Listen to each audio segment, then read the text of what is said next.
Hegel's Phenomenology of Spirit, Religion in the Form of Art. Spirit has raised the shape in which it is present to its own consciousness into the form of consciousness itself, and it produces such a shape for itself. The artificer has given up the synthetic effort to blend the heterogeneous forms of thought and natural objects. Now that the shape has gained the form of self-conscious activity, he has become a spiritual worker. If we ask, which is the actual spirit which has the consciousness of its absolute essence in the religion of art, we find that it is the ethical or the true spirit. This is not merely the universal substance of all individuals. On the contrary, since this substance has for actual consciousness the shape of consciousness, and it is individualized, it follows that the substance is known by the individuals as their own essence and their own work. It is for them neither the divine essential light, in whose unity of being for self or self-consciousness is contained only negatively, only transitorily, and in which it beholds the Lord and Master of its actual world, nor is it the restless destruction of hostile peoples, nor their subjection to a caste system which gives the semblance of organization of a completed whole, but in which the universal freedom of the individuals is lacking. On the contrary, this spirit is the free nation in which hallowed custom constitutes the substance of all, whose actuality and existence each and everyone knows to be his own will and deed.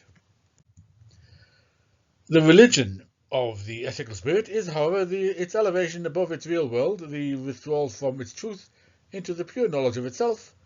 Since the ethical nation lives in immediate unity with its substance and lacks the principle of the pure individuality of self-consciousness, the complete form of its religion first appears as divorced from its existential shape.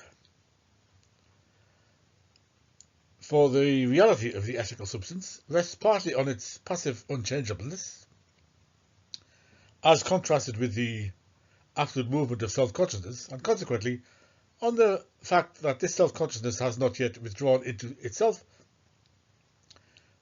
from its contented acceptance of custom and its firm trust therein, partly too on its organization into a multiplicity of rights and duties, as also on its distribution into the sphere of the various classes and their particular activities, which cooperate to form the whole, and hence on the fact that the individual is content with the limitation of his existence and has not yet grasped the unrestricted thought of his free self, but that tranquil immediate trust in the substance turns back into trust in oneself and into the certainty of oneself, and the multiplicity of rights and duties, like the restricted activity, is the same dialectical movement of the ethical sphere as the multiplicity of things and their specific natures, a movement which finds its rest and stability only in the simplicity of the spirit that is certain of itself. The consummation of the ethical sphere in free self-consciousness and the fact of the ethical world are therefore the individuality that has withdrawn into itself, the absolute levity of the ethical spirit, which has dissolved within itself all the firmly established distinctions of its stable existence and the spheres of its organically ordered world, and being perfectly sure of itself, has attained to unrestrained joyfulness and the freest enjoyment of itself. This simple certainty of spirit within itself has a twofold meaning. It is a serene, stable existence and settled truth, and also absolute unrest and the passing away of the ethical order. But it changes round into the latter, for the truth of the ethical spirit is in the first instance still only the substantial essence and trust in it, in which the self does not know itself as a free individuality, and which therefore in this inwardness, or in the liberation of the self, perishes. Since then its trust is broken, and the substance of the nation bruised, a spirit which hitherto mediated the unstable extremes has now stepped forth as an extreme, that of self-consciousness, and grasping itself as essence. This is spirit, inwardly sure of itself, which mourns over the loss of its world, and now out of the purity of self creates its own essence, which is raised above the real world. In such an epoch, absolute art makes its appearance. Prior to this, it is an instinctive fashioning of material submerged in the world of determinate being. It works its way out of it and into it. It does not possess its substance in the free ethical sphere, and therefore does not have the character of free spiritual activity for the self at work. Later on, spirit transcends art in order to gain a higher representation of itself, and namely to be not merely the substance born of the self, but to be in its representation as object, this self, not only to give birth to itself from its notion, but to have its very notion for its shape, so that the notion and the work of art produced know each other as one and the same. The ethical substance having withdrawn from its outer existence, back into its pure self-consciousness, this is the aspect of the notion, or of the activity, with which spirit brings itself forth as object. This activity is pure form because the individual, in ethical obedience and service, has worked off every unconscious existence and fixed determination in the same way that substance itself has become this fluid essence. This form is the night in which a substance was betrayed and made itself into subject.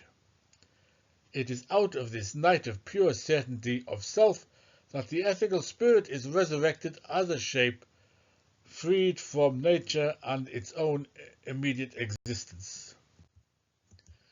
The concrete existence of the pure notion into which spirit has fled from its body is an individual which spirit selects to be the vessel of its sorrow.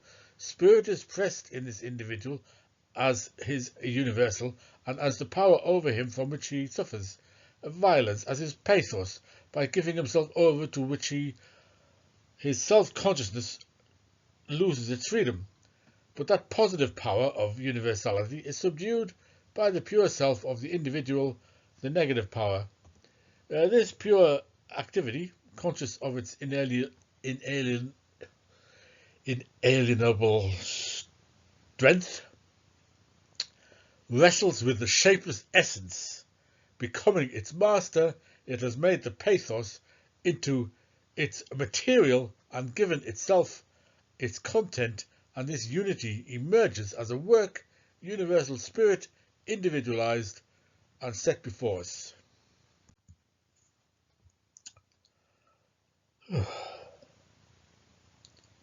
The abstract work of art.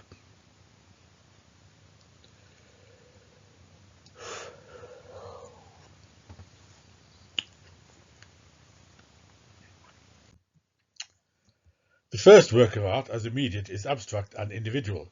As for itself, it has to move away from this immediate and objective mode towards self-consciousness, while self-consciousness, on the other hand, in the cult, aims at getting rid of the distinction, by which it distinguished itself at first from its spirit, and by so doing to produce a work of art which is in its own self animate. The first mode in which the artistic spirit keeps its shape and its active consciousness farthest apart is the immediate mode, namely the shape is there or is immediately present simply as a thing. In this mode, the shape is broken up into the distinction of individuality, which bears within it the shape of the self, and of universality, which represents the inorganic essence in reference to the shape, its environment, and habitation. This shape, through the raising of the whole into the pure notion, acquires its pure spirituality, its pure, spiritually appropriate form. It is neither the crystal, the form characteristic of the understanding, which houses the dead, or is illumined by a soul outside of it, nor is it that blending of the forms of nature and of thought which first emerged from the plant. Thought's activity in this being still an imitation. On the contrary, the notion strips off the traces of root, branches and leaves, still adhering to the forms and purifies the latter into shapes in which the crystals, straight lines and flat surfaces are raised into incommensurable ratios, so that the ensoulment of the organic is taken up into the abstract form of the understanding, and at the same time its essential nature, incommensurability, is preserved for the understanding. But the indwelling God is the black stone drawn forth from its animal covering and pervaded with the light of consciousness. The human form strips off the animal shape with which it was blended. The animal is for the God merely an accidental guise. It steps alongside its true shape and no longer has any worth on its own account, but is reduced to signifying something else and has sunk to the level of a mere symbol. By this very fact, the shape of the God in its own self strips off also the poverty of the natural conditions of animal existence, and hints at the internal disposition of animal life melted into its surface and belonging only to the surface. The essential being of the God is, however, the unity of the universal existence of nature and of self-consciousness, or self-conscious spirit, which, in its actuality, confronts the former, at the same time being, in the first instance, as individual shape. Its existence is one of the elements of nature, just as its self-conscious actuality is an individual national spirit. But the former is, in this unity, the element reflected into spirit, nature transfigured by thought and united with self-consciousness life. The form of the gods has, therefore, in nature element within it, its nature element within it, as a transcended moment, as a dim memory, the chaotic being and confused strife of the freely existing elements, the unethical realm of the Titans, is conquered and banished to the fringes of an actuality that has become transparent to itself, to the obscure boundaries of the world, which finds itself in the sphere of spirit and is there at peace.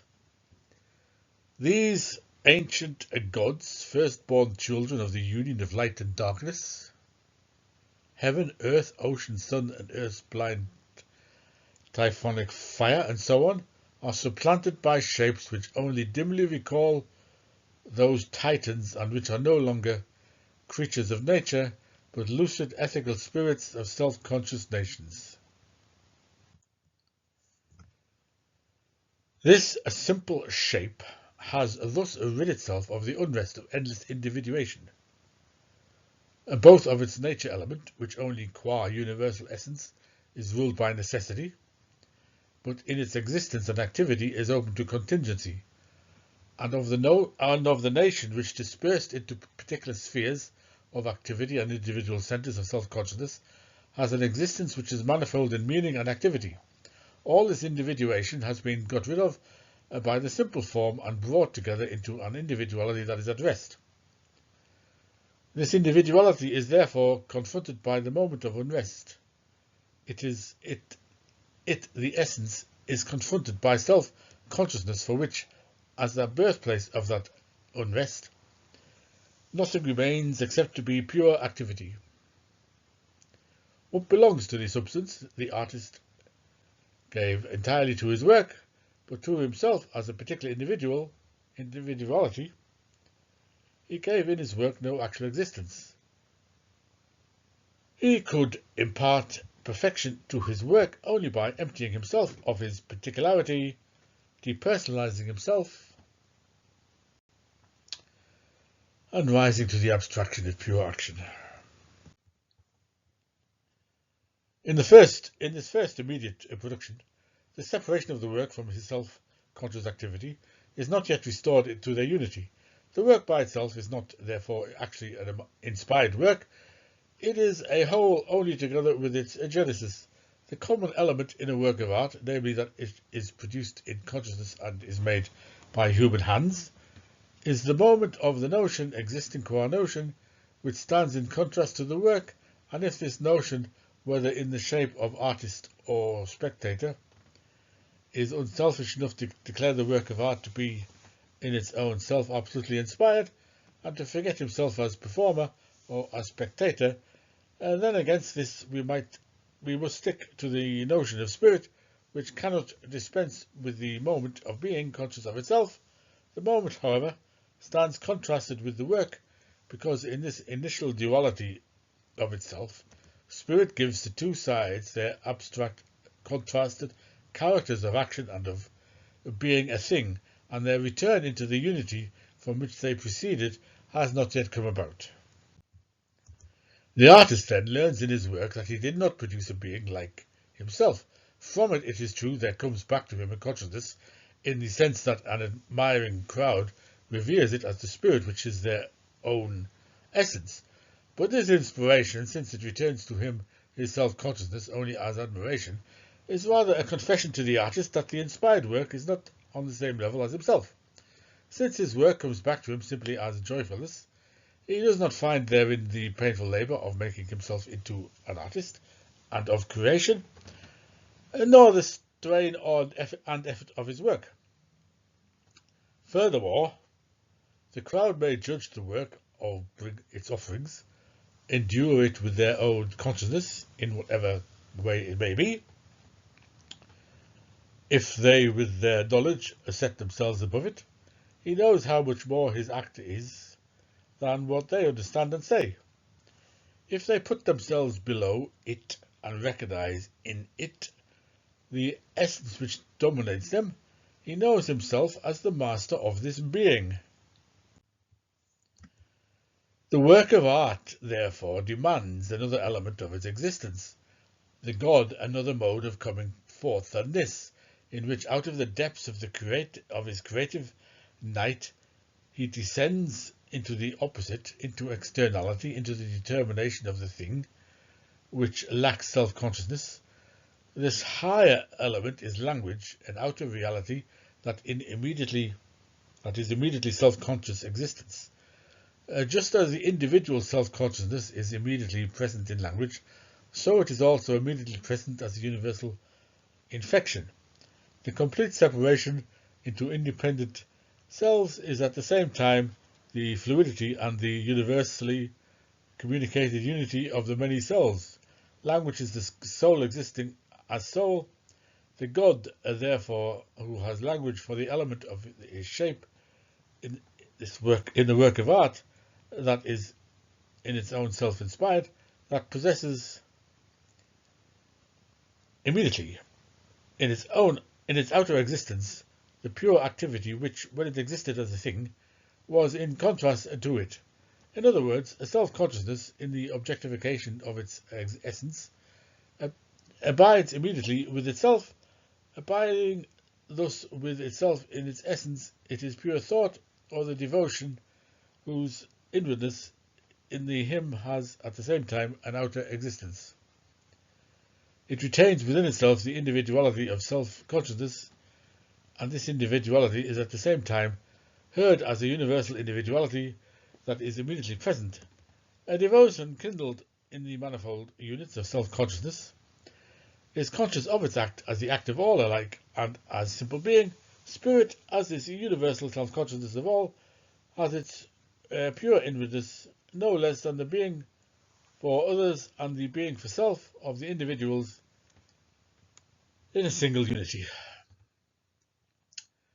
This language is distinct from another language of the God, which is not that of universal self-consciousness, the oracle, both of the God, of the religions of art, and of the preceding religions, is the necessary first form of the God's utterance, for the notion of the God implies that he is the essence of both nature and spirit, and therefore has not only natural but spiritual existence as well, insofar as this moment is at first merely implied in his notion and not yet realized in religion.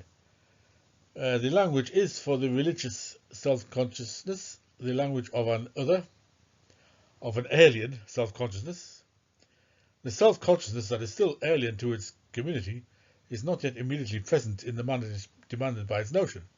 The self is simple or unitary, and thereby absolutely universal being or self, but the self that is separated from the self-consciousness of the community is at first only an individual self.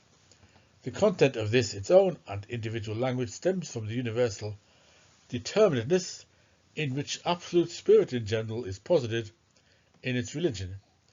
Thus, the universal spirit of the sunrise, which has not yet particularized its existence, utters equally simple and universal statements about a divine being, the substantial content of which is sublime in its simple truth, but on account of this universality at the same time appears trivial to the progressively developing self-consciousness.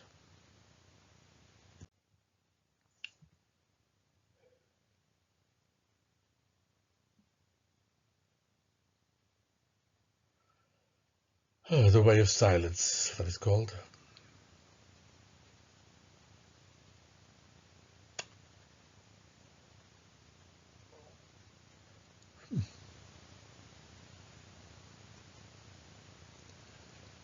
Silence. Wait to continue.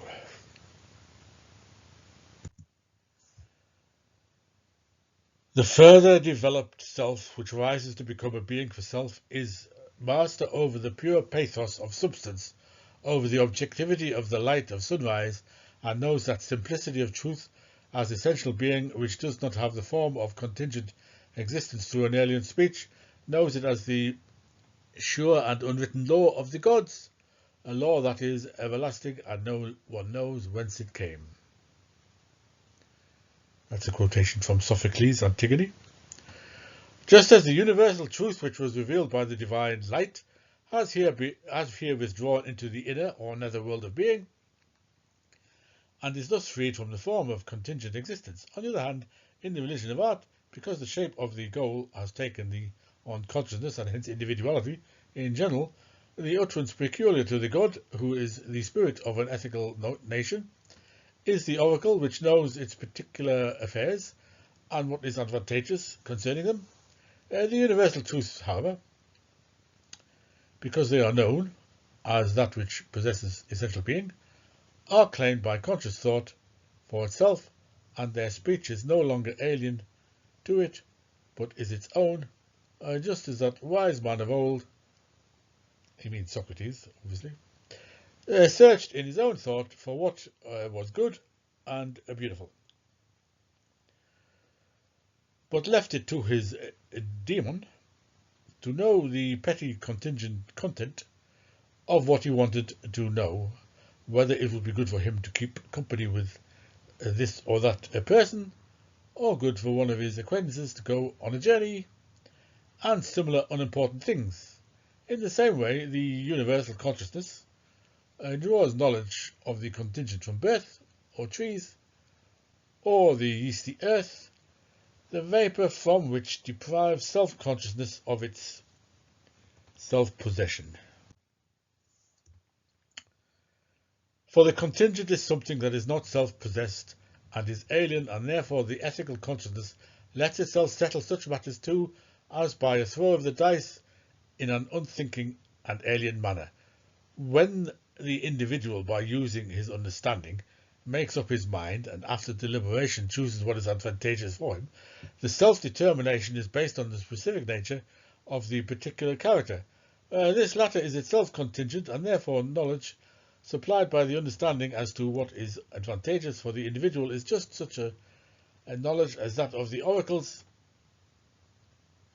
or of the lot, only that he who questions the oracle or thereby expresses the ethical sentiment of indifference to what is contingent, while the former, on the other hand, treats what is intrinsically contingent as an important concern of his thinking and knowing. What is higher than both, however, is not only to make deliberation the oracle for a contingent action, but in addition to know what this deliberate action is itself, something contingent on account of its connection with the particular aspect of the action and of its advantageousness. The true self-knowledge, the true self-conscious existence, which spirit receives in speech, which is not the utterance of an alien, and therefore contingent, not universal self-consciousness, is the work of art we met with before. It stands in contrast to the thing-like character of the statue. Whereas this exists at rest, speech is a vanishing existence, and whereas in the statue the liberated objectivity lacks an immediate self of its own, in speech, on the other hand, objectivity remains too much shut up within the self, falls short of attaining a lasting shape, and is, like time, no longer immediately present in the very moment of its being present.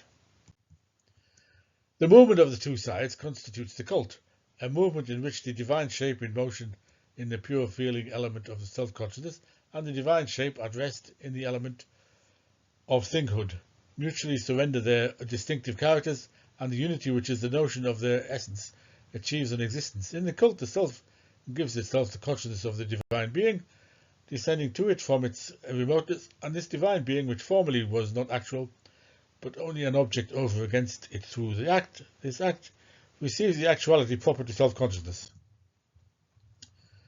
The notion of the cult is already implicitly contained and present in the stream of sacred song. This devotion is the immediate, pure satisfaction of the self by and within self. It is the purified soul which, in this purity, is directly only essence and is one with essence. The soul, because of its abstract character, is not consciousness which distinguishes its object from itself. It is thus only it is the night of its existence, and the place prepared for its outer shape. The abstract cult therefore raises the self into being, this pure divine element. The soul perfects its purification with consciousness, yet it is still not the self that has descended into its depths and knows itself as evil, but it is something that only immediately is, a soul that cleanses its exterior by washing it and puts on white robes, while its inward being traverses the imaginatively conceived path of works, punishments and rewards, the path of spiritual training in general, i.e. of ridding itself of its particularity, as a result of which it reaches the dwellings and the community of the blessed.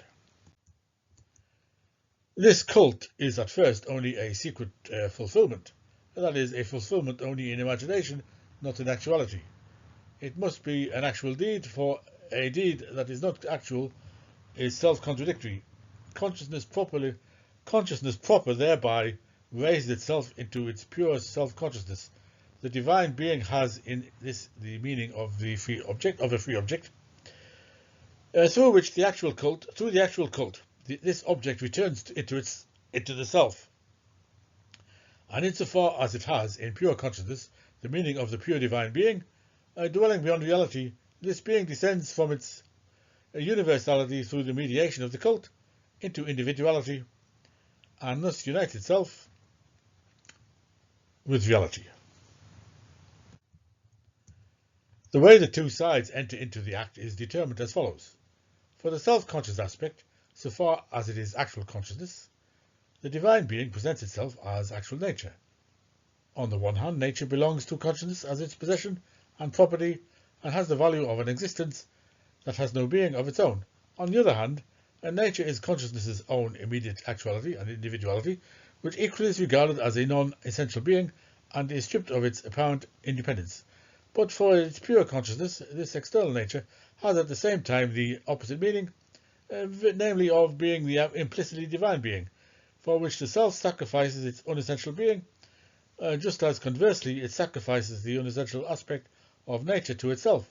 This makes the act a spiritual movement, because it is this twofold process, on the one hand of superseding the abstraction of the divine being, which is how devotion determines its object, and making it actual, and on the other hand of superseding the actual, which is how the doer determines the object and himself, and raising it into a universality.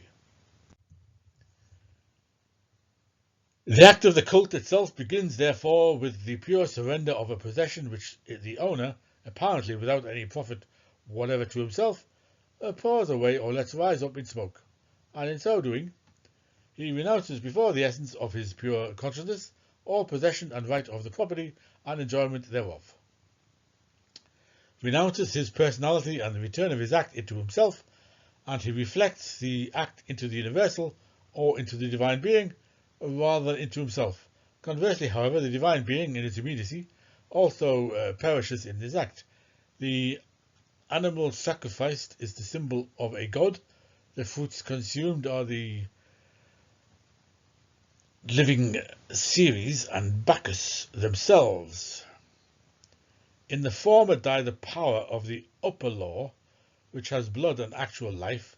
In the latter, the powers of the lower law that possesses in bloodless form secret and cunning power. The sacrifice of the divine substance, insofar as it is an act, belongs to the self-conscious aspect.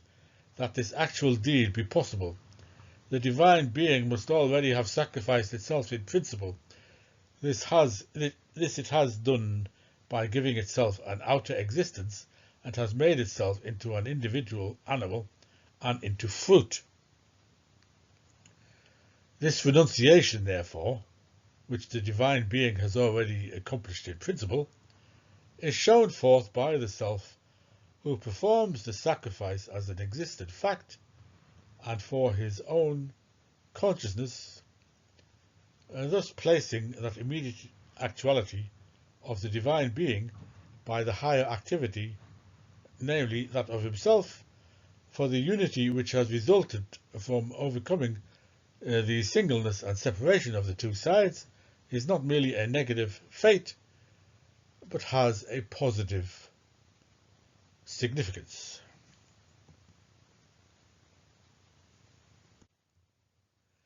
It is only to the abstract being of the underworld that the sacrificial offering is wholly surrendered, and thus the reflection of possessions and being for self into the universal is distinguished from the self as such.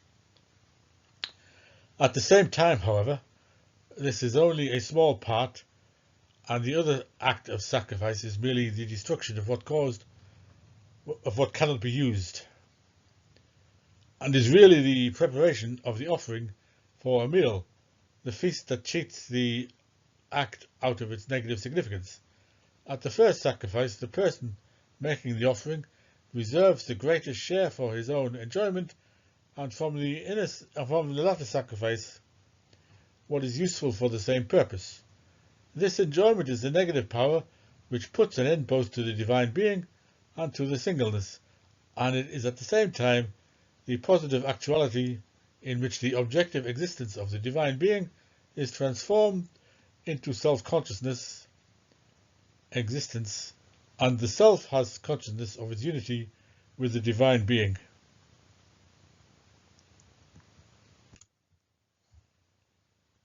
For the rest, though this cult is in fact an act, its meaning yet lies mostly in devotion. What belongs to devotion is not objectively produced, just as the result in the enjoyment of the feast is itself robbed of its outer existence.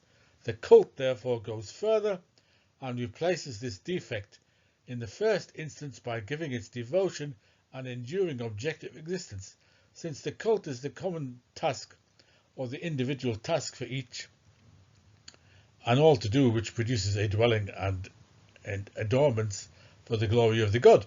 By so doing, in part, the objectivity of the statue is transcended. For by this dedication of the gifts and labours, the labourer inclines the god to look favourably upon him and contemplates himself as belonging to the god.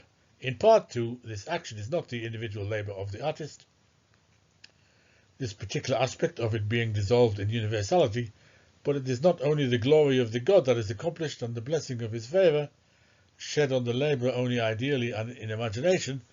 The work has also a meaning the reverse of the first, which was that of alienating and glorifying something alien. The dwellings and halls of the god are for the use of man, the treasures preserved therein are his own in case of need, the honour and glory enjoyed by the god in his adornment are the honour and glory of the nation, great in soul and in artistic and in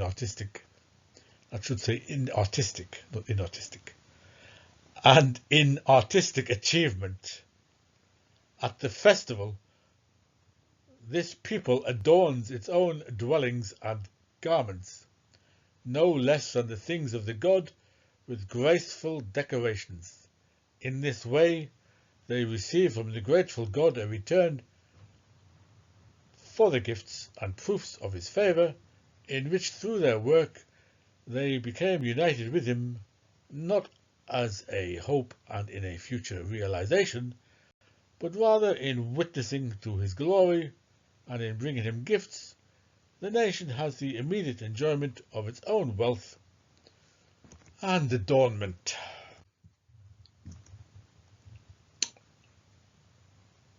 The way of silence.